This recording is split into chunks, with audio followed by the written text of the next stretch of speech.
Three types of वैराग्य। दुनिया में तीन तरह का वैराग्य है। कल हमने चर्चा की थी द्वंद्व की। ये जीवन द्वंद्वात्मक है। मान अपमान, निंदा स्तुति, लाभ हानि, जय पराजय। इसी तरह राग वैराग्य भी है। हमें संसार में कैसे रहना है, ये सबसे इंपॉर्टेंट क्वेश्चन है। हमें इस संसार में कैसे रहना है, तो शास्त्रों में भी कहा है। शिव बाबा भी कहते हैं हम बच्चों को, बच्चे संसार में ऐसे रहो जैसे कीचड़ में कमल रहता है, जल में कमल रहता है।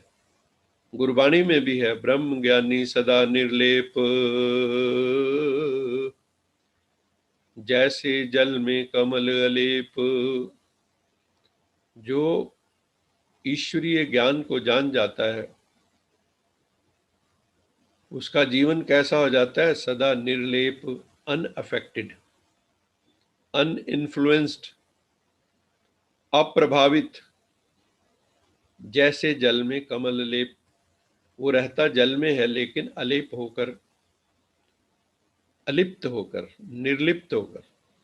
हम भी संसार में रहें लेकिन निर्लिप्त होकर रहें, उसमें डूब ना जाएं, क्योंकि ये भाव सागर है। इसको तैर कर पार करना है। ये विषय सागर भी है, इसे तैर कर पार करना है, इसमें डूब नहीं जाना है। तो इस संसार में कैसे रहना है? जैसे जल में कमल रहता है। अथवा दूसरा उदाहरण देते हैं, जैसे किश्ती जल में रहती है। किश्ती जल में रहे तो बहुत अच्छी बात है, लेकिन अगर जल किश्ती में रहे तो वो डूब जाएगी। हम संसार में रहें बहुत अच्छी बात है, लेकिन संसार हमारे भीतर रहे ये अच्छी बात नहीं। तो हमारे तो दिल का सारे कोने किसी न किसी ने भर दिए हैं। कोई चाचा मामा काका बाबा, कोई बेटा बेटी, सारे दिल के कोने उन्हीं से भरे हुए हैं। भगवान को बिठाने की तो जगह ही नहीं छोड़ी हमने। जहां पे वो नहीं है वहां पे धन भरा है। रिश्तेदार संबंधी दोस्त मित्र नहीं है तो वहां पे उस कोने में धन भरा है, वैभव भरा है, मकान दुकान सारी चीजें भरी हुई हैं। भगवान के लिए तो खाली स्थान ही नहीं है, तो उसको बिठाओगे कहाँ पे? आपके हृदय में जगह है परमात्मा को बिठाने की? आपके हृदय के ड्राइंग रूम में जगह है परमात्मा को बिठाने की? अपना ड्राइंग रूम चेक करो किस चीज से भरा हुआ है। परमात्मा को बैठने की जगह पैदा करो। वो स्वच्छता में आता है। अगर उसके अंदर आप संतों की नर्सरी से फूल लाके अपने ड्राइंग रूम को सजाओगे, महापुरुषों के जीवन से सुंदर सुंदर फूल लाके अपने दिल रूपी ड्राइंग रूम को सजाओगे तो परमेश्वर जरूर आएंगे, शिव बाबा जरूर आएंगे। राग और वैराग्य, संसार में या तो राग है और राग जब टूटता है तो वैराग्य हो जाता है, या तो अटैचमेंट है। डिटैचमेंट तो बहुत कम लोगों को होती है, लेकिन कब होती है डिटैचमेंट? उसके तीन तरह के हमने कारण बताए कि वैराग्य कब होता है इंसान को। दुनिया में हमारी अप्रोच क्या होनी चाहिए रहने की, उसको बोलते हैं यूटिलिटेरियन अप्रोच। इस संसार में हम लोग रहे उपयोगितावाद से। तो कोई वस्तु है, उसका प्रयोग किया, बहुत अच्छी बात है, आपने उसका प्रयोग किया, लेकिन उसको अपना समझ लिया, ये मूर्खता है, स्टूपिडिटी है। एक पेन है, आपने पेन से लिखा, पेन रख दिया। अब उस पेन को कोई ये मेरा पेन है, पेन कभी किसी का नहीं होता, जो उठा ले उसी के पास पहुंच जाता है। वो यूज करे, फेंके, रखे, कुछ भी करे। ऐसे ही ये संसार है। हम संसार में आए हैं, किसी चीज को पकड़े मत, चिपके मत किसी चीज से। दुनिया में तीन तरह के वैराग्य आते हैं, ये बहुत इंपॉर्टेंट है, ध्यान से सुनेंगे सभी। जिंदगी में तीन तरह के वैराग्य आते हैं। एक है कारण वैराग्य, एक है शमशानी वैराग्य, और एक है यथार्थ वैराग्य। हमें इस चीज को समझना है कि कारण वैराग्य क्या है, शमशानी वैराग्य क्या है और यथार्थ वैराग्य क्या है। कारण वैराग्य होता है जब हमारे अनुकूल चीजें नहीं होती। नार मुई संपत्ति नासी, मूंड मंडाए भयो सन्यासी। पत्नी की डेथ हो गई, नार मुई संपत्ति नासी, या बैंकक्रप्ट हो गए, संपत्ति चली गई, इंसॉल्वेंट हो गए।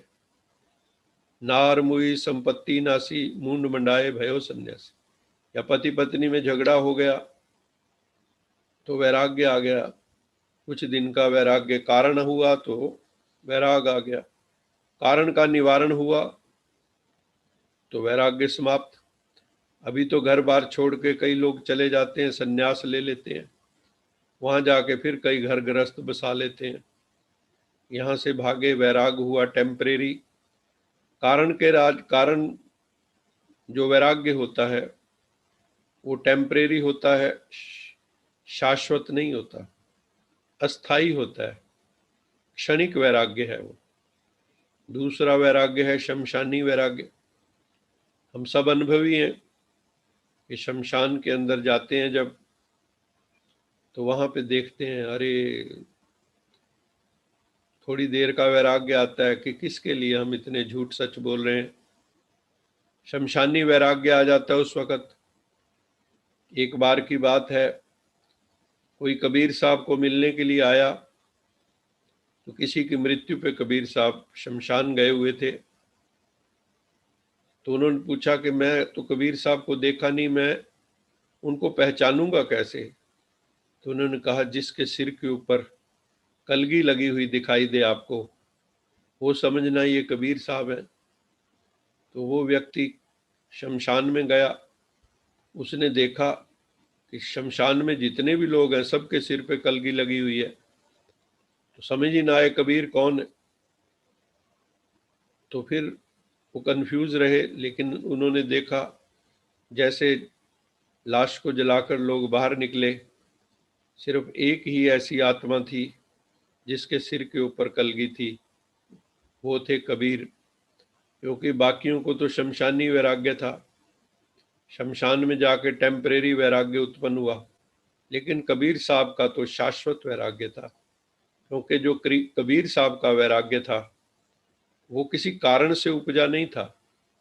वो कौन सा वैराग्य था? वो है थर्ड वैराग्य, जिसको हम कहते हैं यथार्थ वैराग्य, रियल वैराग्य, जिसके लिए कहते हैं कि जो यथार्थ वैराग्य होता है ये सत्संग से होता है, विवेक से होता है। बिन सत्संग विवेक न होई, बिनु सत्संग विवेक न होई, राम कृपा बिन सुलभ न सोई। वो प्रभु की कृपा के बिना सुलभ नहीं है, मिलता नहीं है। वो वैराग्य तभी आता है जब बिन सत्संग विवेक न होई। विवेक से जो वैराग्य उत्पन्न होता है, विजडम से जो वैराग्य उत्पन्न होता है, उसको कहते हैं रियल वैराग्य, यथार्थ वैराग्य। तो हम लोगों के भीतर अब जो वैराग्य उत्पन्न हो रहा है वो कौन सा वैराग्य है, ये हमें देखना है। परमात्मा ने आके जो हमें विवेक दिया है, ज्ञान दिया है, सत्य सत्य का निर्णय जो हमने कर लिया, तो उसके कारण जो वैराग्य उत्पन्न हो रहा है वो है यथार्थ वैराग्य। वैराग्य का जो बेस्ट एग्जाम्पल है वो है गेस्ट, अतिथि। जब आप किसी के यहाँ अतिथि होते हैं तो आपका किसी भी चीज में उसकी सब चीजें यूज करते हैं, बाथरूम यूज करते हैं, हम उनके साबुन भी यूज कर लेते हैं, और भी बेड यूज करते हैं, सब कुछ उनके घर का यूज करते हैं, खाना भी पीते हैं, खाते हैं। लेकिन फिर भी हमारा किसी भी चीज से अटैचमेंट नहीं होता। हम बिल्कुल, ऐसी स्थिति होनी चाहिए। भगवान कहते हैं, हे आत्मा, शिव भगवान वाच, हे आत्मा, तुम इस शरीर में गेस्ट हो, इस दुनिया में गेस्ट हो। जो गेस्ट है वो कभी रेस्ट नहीं लेता। गेस्ट को हमेशा एक ही मन में बात रहती है, मुझे घर लौटना है, मुझे घर जाना है। तो इस संसार में हम सब गेस्ट हैं, मेहमान हैं। जो मेहमान समझते हैं वो महान बन जाते हैं। जो गेस्ट समझते हैं वो रेस्ट नहीं लेते। उनको रेस्ट तो अपने घर पे जाके ही मिलता है। ईस्ट और west, home is the best. तो हम जब घर पहुंचते हैं तभी रेस्ट मिलता है गेस्ट को। दूसरा, राजा जनक का मिसाल हमने उस दिन भी देखा था कि राजा जनक राजाई करते हुए भी कहीं अटैच नहीं थे। उसको कहते हैं संपूर्ण वैराग्य। जिन्होंने शुकदेव जैसे नग्न मुनि को भी जो है अपना ज्ञान दिया था, तो वो राजा जनक डिटैच थे। ऐसे ही हमारी जो चीफ ऑफ ब्रह्मा कुमारी, जिन्होंने साल पहले 104 साल की उम्र में शरीर छोड़ा, हमारी प्यारी दादी जानकी जी, आदरणीय दादी जानकी जी, वो भी बहुत डिटैच थे, कहीं भी अटैच नहीं थे।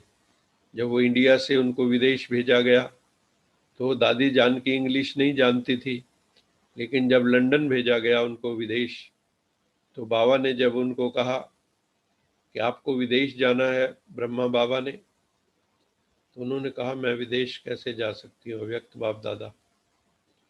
अव्यक्त बाप दादा ने उनको कहा कि तुम्हें विदेश जाना है, तो दादी ने कहा कि मैं तो इंग्लिश जानती नहीं हूँ। तो बाबा ने कहा जैसे ये मधुबन है, माउंट आबू में जो बाबा का स्थान है, ब्रह्मा बाबा की कर्म स्थली है, ऐसा ही स्थान तुझे वहाँ लंदन में जाके बनाना है। तो दादी बाबा के आदेश पर वहाँ चली गई और सारी दुनिया में कितने कंट्री घूमी, लेकिन कहीं पे भी अटैचमेंट नहीं थी। क्योंकि भगवान हम सबको कहते, बच्चे कहीं अटैच ना हो, डिटैच होके रहो। अनासक्त कर्म योग है ये जीवन, अनासक्त कर्म योग है। हमें कहीं अटैच नहीं होना है। गीता का यही संदेश, अर्जुन को भी यही संदेश दिया था, बी डिटैच्ड, असंग हो जा। योगस्त कुरु कर्माणि संगम त्यक्त्वा धनंजय, सिद्धि असिद्धि समो भूत्वा समत्वम योग उच्यते। कि अर्जुन तू डिटैच हो जा, तो डिटैच होने में ही तेरा कल्याण है। सिद्धि असिद्धि में एक जैसा हो जा। फिर है डोंट क्रिएट न्यू बॉन्डेजेस, नए बंधन मत क्रिएट करो। मधुर संबंधों में आओ, प्रेम संबंध रखो, मोह के रिश्ते ना रखो। अपने स्वामान में रहो, अभिमान में ना रहो। क्योंकि जो अभिमान में होता है वो दूसरों को अपमान करता है।